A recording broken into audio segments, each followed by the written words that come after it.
Don't do that to me, please. Look at that. That's crazy. You should have felt the power of his hit. Just holding it. I mean, I've held on to 350-pound men in football, and I could barely hold the bat when his wrist came through there. It came through with such power and force and just shattered this thing like a toothpick. Unbelievable.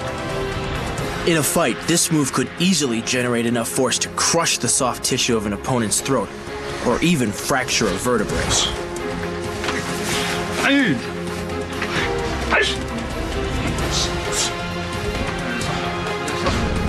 The wrist bash would be a great addition to our karate arsenal, an excellent complement to our low kicks, high kicks, blocks, and punches.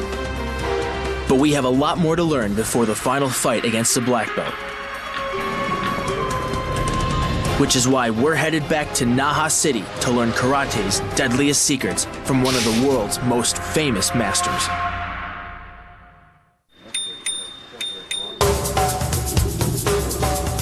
We were running out of time to prepare.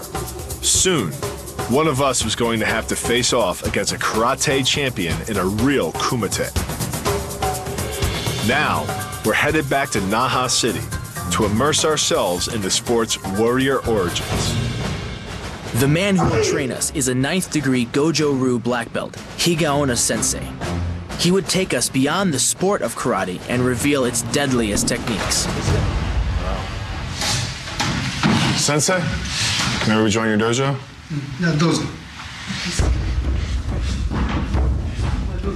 This was an incredible honor and our last chance to put everything we had learned together into our final fight plan. Sensei began our training by working on our inside, a breathing exercise called Mokuso. The goal is to focus the mind before training. He explained that the balance of the hard external and the soft internal is essential to the practice of karate. Breathing is for your inside body condition. And then your body has balance. If you have too much power outside and you forget about the inside, you're still weak.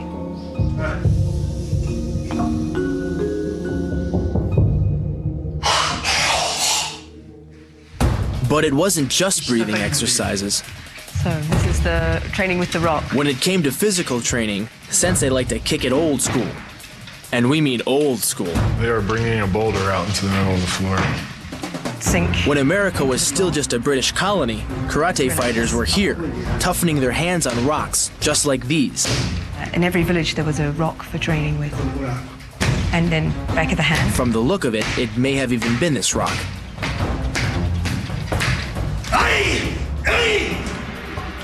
His hands are about as hard as the rocks. It's strong. Very impressive. He says he practices every day. I can see that. You know, for a guy who's almost 70 years old to be that strong, that's absolutely incredible. The way he trains his hands, pounding stone, the way he trains in a no-frill gym. This guy is like the Rocky of Okinawa.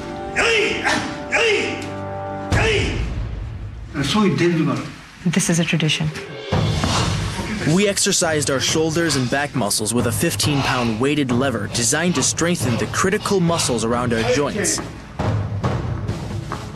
Next, we tossed around stone weights to develop our grip and coordination. To strengthen their fingers, karatekas worked out with bamboo stalks. Our goal was to stab our hands all the way through a bundle of bamboo reeds. Really hurts the finger. Bill, give it a shot. It's harder than it looks. Basically, it's like running full speed through a forest. You're bound to hit something, and when you do, it hurts. You gotta keep your hands really tight.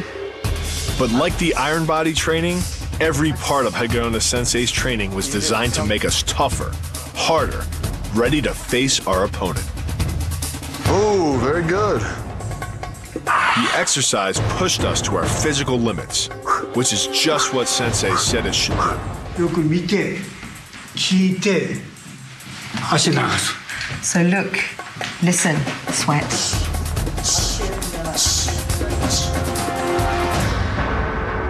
As we walked to a nearby temple, Sensei explained the history of this kind of training. In 1609, an army of Japanese samurai from the Satsuma clan invaded the Ryukyuan kingdom.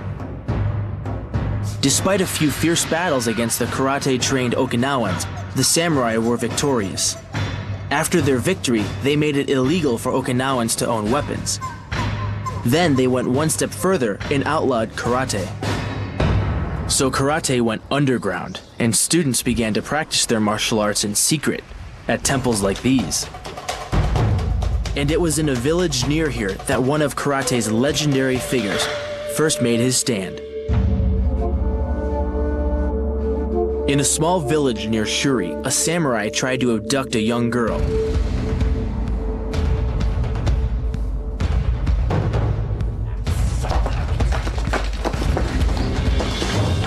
A local warrior named Kosaku Matsumori saw the trouble and came to her rescue.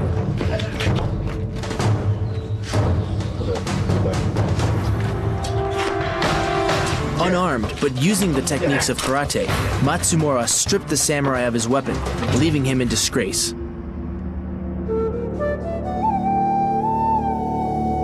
For his skill and bravery, Matsumura became the patron saint of karate. Then put down, same time kick. Same time kick. Then turn, then throw.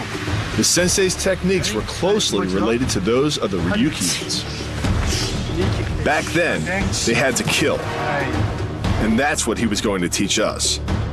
This wasn't karate as a sport.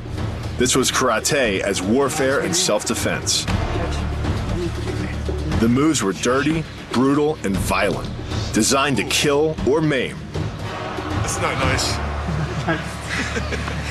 So what's happening is I'm blocking the kick and bringing up a knee. At the same time, he doesn't want me to put it back down. He wants me to come back and trip behind the knee. Right here, bam, back trip. And place my knees inside of his and punch him in the crotch. This has really been able to put the roof on our karate house and give us a full interior and exterior. So we have our breathing and our interior and our, the inside of the house, and then we have all the exterior features too, the hard strikes, conditioning of the body. Gives us the full package going into a kumite fight. Our day of training complete, we finished with more meditation. We hoped to clear our minds and heal our bodies so we'd be ready to experience the pain all over again.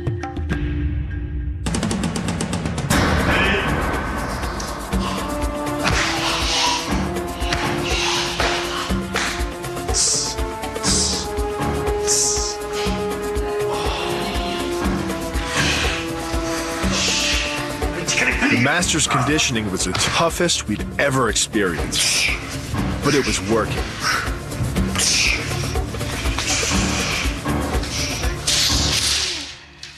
Good. At the end of it, Sensei honored us by demonstrating one of karate's deadliest secrets. Inside a private temple, he showed us Kyushu, the ancient art of vital point striking.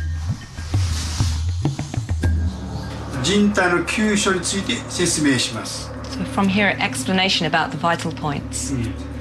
ブーツを覚えるに大事なところです。 They're a very important part of